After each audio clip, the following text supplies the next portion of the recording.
And we know that artificial intelligence is here and it is here to stay. But a study released today, hundreds of global tech companies and experts are calling for radical change to offset challenges by AI. Joining us to talk about this is Lee Rainie, the director of Imagining the Digital Future Center, with this new survey that just released. Thank you so much for joining us here this morning. Hi, Eugene. Great to be with you. Okay, so we're talking about artificial intelligence. First, let me start off by asking, who did you survey and what is their main concern?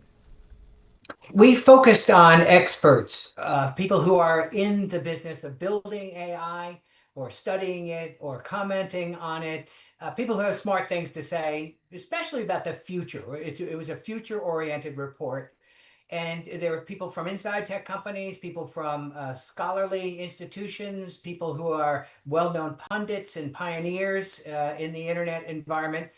And we asked them sort of how are humans going to survive as AI systems get ever more embedded in the ways of our everyday lives. They're in our banking systems and on our utility systems and things like that. And that was our question. How are we going to cope with that? And what was their response? Because I did some, reading on the survey myself. It sounds like majority of them have some concerns. Well, they definitely think that the future is sooner than many people might expect. They think that the major changes about AI becoming embedded in human systems and the systems around us will happen in the next 10 years or even less than that.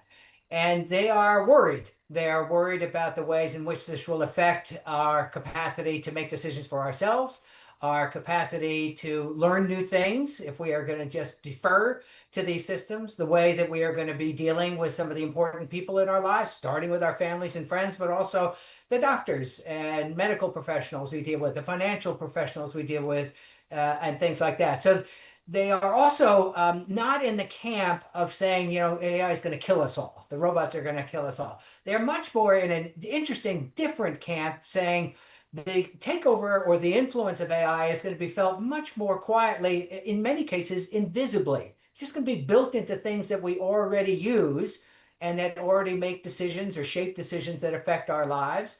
And there's a way in which they're worried that we won't necessarily know what's happening to us. It'll be an invisible process rather than an overt process. And they worry that how humans are going to, first of all, feel about that, but secondly, going to be able to act on their own, make their own decisions, be free agents and exercise free will in a world like that. One of the things that I read in this report saying that they urged a quote, institutions first resilience agenda. Institutions first. What does that mean?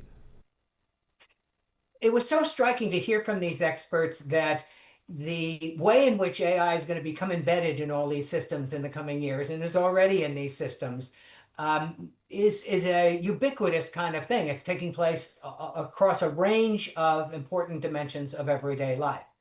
So their argument is that over time, over millennia, humans have basically coped with distractions or disruptions or problems by exercising their own initiative, their own grit, their own adaptability. But their argument is that these systems, these AI systems, are going to be so embedded in the larger systems in which we live, the economic system, the social system, the religious system even, that it will take an institution's response to push back against some of the things that they worry about. Like we'll just lose our capacity to make decisions for ourselves, or we'll fall victim to problems related to trust in society and things like that. So they think institutions will have the power and the necessary levers to push back against some of the anticipated problems they think AI will create for us. Just in listening to you here, it kind of sounds like really what they want. Yes, reforms, but really it's education and preparation of the everyday person into what AI is going to inevitably become, already becoming. Am I reading and hearing you correctly? Absolutely perfectly. If you look back at human history, our capacity to rebound from disasters, other problems that we face in life, basically humans rely on their own wits and wisdom and capacities to be resilient, to get back to a state of normal life after they've had a problem in their life. Um, and these experts are very concerned that we're going to have to anticipate problems rather than live through them. The best off people, the people who are going to survive into the future, people who anticipate the ways in which they will have to act to feel good about living their lives. They won't necessarily have time to react once AI systems are sort of in place in so many ideas. So being adaptable, being expectant, being somebody who anticipates problems rather than sort of waits for problems to occur and then rebound from them. That's the call of the new sort of mindset that is required in the coming AI age. And it's coming fast. I know one of the questions that was asked, and you kind of spoke to it earlier. How soon do you think that AI is going to become significantly more integrated into our everyday life? And looking at this, it says about 82% of those says that that will happen within the next 10 years or less.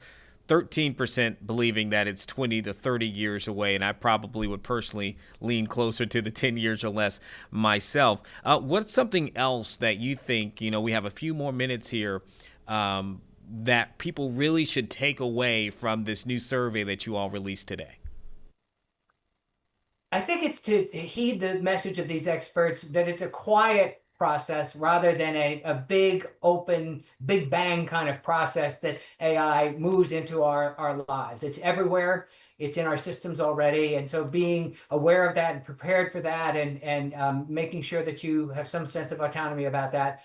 The other really interesting thought that was a fresh one to me on this is that lots of the conversation currently about how to cope with AI refers to AI literacy. Understand how these systems work, understand to be wary of the outputs that you get from them, understand some of the power that goes with the companies that build them. That's all essential in life. But these experts made an argument for a new kind of literacy, at least in my hearing. They called it existential literacy, basically being aware that this is all around you, all encompassing part of life, and understanding how to be smart about using it to good advantage and not being taken in by it when it creates problems for you. Understanding that you're going to have to be an active agent to make sure that you have autonomy, to make sure that you're in control of your life, that you are the one that defines the meaning and purpose of your life, and don't be sort of complacent about the ways in which AI is already influencing your life and shaping things the way they are. You've got to be an active individual to make sure that you retain the kind of rights and responsibilities that go with life. And I think too that, and I know ethics was something I believe that was addressed within this, and I think about the ethical nature of AI for people as they go into their workplace. We've seen the conversation take form in education, in schools.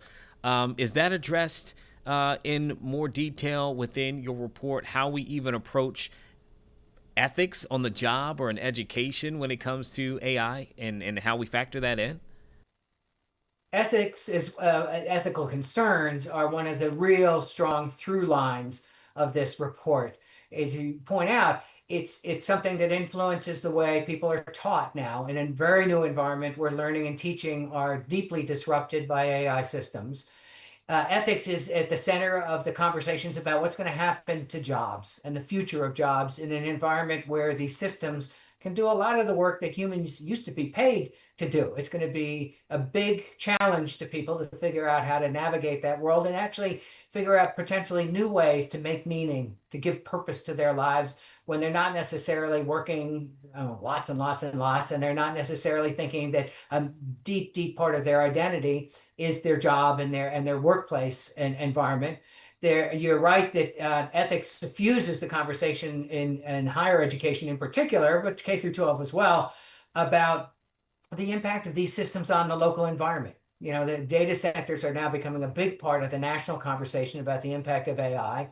There are environmental concerns that are front and center for a lot of people related to this. Of course, are sort of political concerns related to this, how these systems might be abused to contort our politics, and the ethics of that is a major concern. And of course, the performance of the systems themselves. Are they giving you the right answers? Are they giving you truthful information? Are they taking account of your needs? as they are trying to, give you a response to a prompt that you've given it. So ethics sort of suffuses this conversation in the exact ways that you were describing. And I know we're running out of time with you here, but Sarah did have a question. I'll ask it for her, and that would be: you spoke about data centers there. Does the report get into any specific industries, good or bad, that these experts believe would be impacted by AI? And then the last question you can just go ahead and answer on top of that is: where can people go to find more information about the survey? Well, that's a great question. And in a way, the jobs question, the future of all kinds of work is implicated in this. There are some people who march through certain fields. The humanities actually has a pretty interesting counter story. People who talk about humans paying attention to special human characteristics, our social nature, our emotional capacity, our decision-making capacity, our capacity to put together disparate parts of information and make decisions and things like that. So there all kinds of jobs are implicated in this.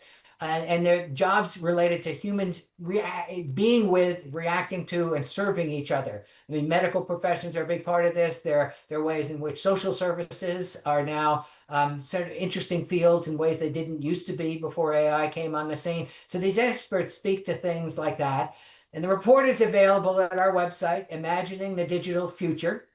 And we hope that some of your viewers will take heart from some of the recommendations that are in the report and bring it to the communities in which they have some influence. Please go and look at this survey. I think it's important, as Lee has just said, for all of us to know where AI is going, because it's going to impact and already is each and every one of us. Lee Rainie, the director of Imagining the Digital Future Center, thank you so much, as always, for joining us on the show. And we know there's going to be a lot more to talk about in the coming years and beyond when it comes to artificial intelligence. So thank you for the report, and thank you for your time. Thanks so much, Eugene. Really enjoyed being with you.